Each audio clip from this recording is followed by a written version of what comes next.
Hi guys, you're welcome back. Afrobeat Pioneer and Fela's ex-drummer Tony Allen is dead.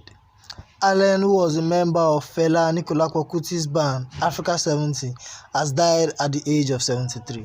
According to reports, Tony Allen died in Paris, France on Thursday, April 30.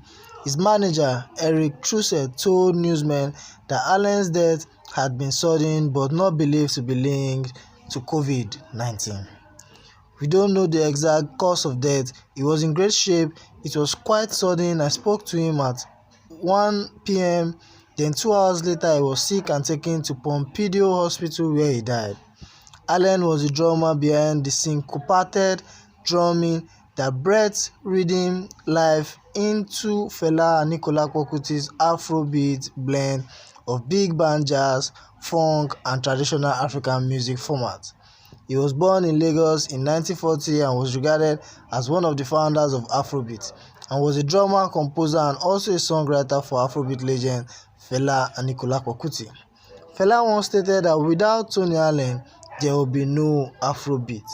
In 2017, Fela's son Fela Kuti said to Rolling Stone, "There was no band like the Africa 70, and there is no drummer like Tony Allen."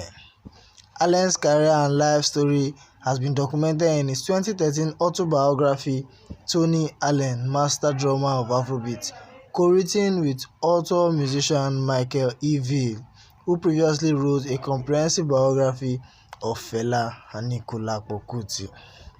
Okay guys, send in your condolences. We've lost another great legend. If you're a true fan, please drop a comment below. And also, if you're new on this channel, please don't forget to subscribe and also hit on the bell icon to get new notification when the story drops.